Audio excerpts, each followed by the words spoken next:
നമുക്കെല്ലാവർക്കും നാടൻ കറികൾ ഭയങ്കര ഇഷ്ടമല്ലേ? അപ്പോൾ ഇന്ന് അങ്ങനെ ഒരു കറിയാണ് കേട്ടോ ഞാൻ കാണിക്കുന്നത്. എല്ലാവർക്കും അറിയായിരിക്കും, എന്നാലും എൻ്റെ ഒരു സ്റ്റൈൽ നിങ്ങളുമായിട്ട് ഷെയർ ചെയ്യുന്നു. ഇന്ന് വെക്കുന്നത് പരിപ്പും കൂർക്കയും കൂടിയിട്ടുള്ള ഒരു നാടൻ കറിയാണ് കേട്ടോ. അപ്പോൾ പരിപ്പും കൂർക്കയും നമുക്കൊന്ന് കുക്കറിൽ മഞ്ഞൾപ്പൊടിയും മുളക് പൊടി, ഉപ്പ്, പച്ചമുളക്, കറിവേപ്പിലൊക്കെ ഇട്ടിട്ട് ഒന്ന് നന്നായിട്ടൊന്ന് വേവിച്ചെടുക്കാം കേട്ടോ. ഒരു 2 വിസിൽ മതിയാവും. ഒരുപാട് ഇങ്ങനെ വെന്ത് പോകാതിരിക്കുന്നതാണ് അത് കഴിക്കാനായിട്ട് ടേസ്റ്റ് കേട്ടോ. പരിപ്പും കൂർക്കയൊക്കെ വെന്ത് വരുമ്പോഴേക്കും നമുക്ക് നല്ലൊരു തേങ്ങ അരപ്പ് റെഡിയാക്കണം കേട്ടോ.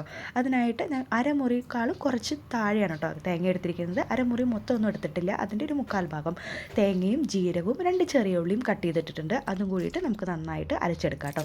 ഇനി വെന്ത് വന്ന ആ ഒരു പരിപ്പ് കൂർക്ക മിക്സ് ഉണ്ടല്ലോ, അത് ഞാൻ ചട്ടിയിലോട്ട് മാറ്റുകയാണ് കേട്ടോ. ചട്ടിയിൽ വെക്കുന്നതാണ് നാടൻ കറികൾക്കൊരു ടേസ്റ്റ്.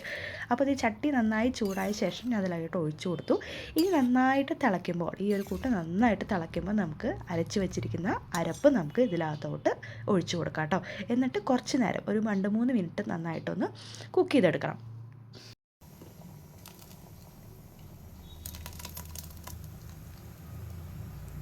അരപ്പൊക്കെ ചേർത്തിട്ടുണ്ട്. നമുക്ക് നന്നായിട്ടൊന്ന് മിക്സ് ചെയ്ത് കൊടുക്കാം. ഈ കറി ഇരിക്കും തോറും നന്നായിട്ട് കുറുകി വരുന്ന കറി ആയതുകൊണ്ട് കുറച്ചുകൂടിയൊക്കെ ചൂടുവെള്ളം ഒഴിച്ച് ഒന്ന് ലൂസാക്കി എടുത്ത് താളിച്ചെടുക്കുന്നതാണ് നല്ലത്. അപ്പോൾ നമുക്ക് കഴിക്കാറാവുമ്പോഴേക്കും അത് നല്ല കറക്റ്റ് തിക്ക് ഗ്രേവി ആയിട്ട് കിട്ടും കേട്ടോ.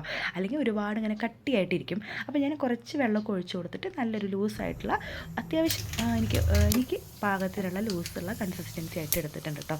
ഇനി നന്നായിട്ടൊന്ന് കുക്കായിട്ട് വരുമ്പോൾ നമുക്ക് അതിനകത്തോട്ട് കടുക്, വറ്റൽമുളക്, കറിവേപ്പിലൊക്കെ താളിച്ചൊഴിച്ചാൽ നമ്മുടെ നാടൻ കറി റെഡി ആയിട്ടുണ്ട് കേട്ടോ. നല്ല സ്വാദാണ്. പരിപ്പും കൂർക്കയും കൂടിയിട്ടുള്ള ഈ കറി ഇതൊരു സീസണൽ കറിയാണ്. ഞാൻ കഴിച്ചിട്ട് ഇത് 1 വർഷത്തിന് മേലെയായി. എനിക്ക് അത്രയ്ക്കും ഇഷ്ടമാണ് പരിപ്പും കൂർക്കയും കറി. നമുക്ക് സീസണിലാണല്ലോ ഈ കൂർക്കയൊക്കെ കിട്ടുന്നത്. മാത്രമല്ല നന്നാക്കാനൊക്കെ നല്ല പാടായതുകൊണ്ട് തന്നെ നമ്മളങ്ങനെ മേടിക്കാറുമില്ല. എന്നാലും കഴിക്കാനുള്ളൊരു കൊതി കാരണമാണ് നമ്മൾ നാട്ടിൽ നിന്നൊക്കെ വരുമ്പോൾ ഇങ്ങനെയുള്ള നാടൻ സാധനങ്ങളൊക്കെ മേടിക്കുന്നത് കേട്ടോ. അപ്പോൾ എല്ലാവരും ട്രൈ ചെയ്ത് നോക്കുക. എൻ്റെ ഒരു ഇഷ്ടപ്പെട്ട കറിയാണ് കേട്ടോ പരിപ്പും കൂർക്കയും. അപ്പോൾ ഇന്നത്തെ ലഞ്ചിന് പരിപ്പ്, കൂർക്ക, തേങ്ങ അരച്ച കറിയും കുറച്ച് ചിക്കൻ പരട്ടുണ്ടായിരുന്നു. പിന്നെ മോൾക്ക് സ്കൂളിലോട്ട് ഉണ്ടാക്കിയതാണ് പനീറിൻ്റെ കേട്ടോ ഒരു ഫ്രൈ, പനീർ, പിന്നെ ഒരു പപ്പടം. ഇത്രയായിരുന്നു കേട്ടോ എൻ്റെ ഇന്നത്തെ ഉച്ചയ്ക്കുള്ള ഫുഡ് കേട്ടോ. അപ്പോൾ നിങ്ങൾക്ക് ഇഷ്ടമായെങ്കിൽ, വീഡിയോ ഇഷ്ടമായെങ്കിൽ ഒന്ന് ലൈക്ക് ചെയ്യുക, ഷെയർ ചെയ്യണം, ഒന്ന് സപ്പോർട്ട് ചെയ്യണം കേട്ടോ. പിന്നെ മറ്റൊരു വീഡിയോ ആയിട്ട് കാണാം. ബൈ.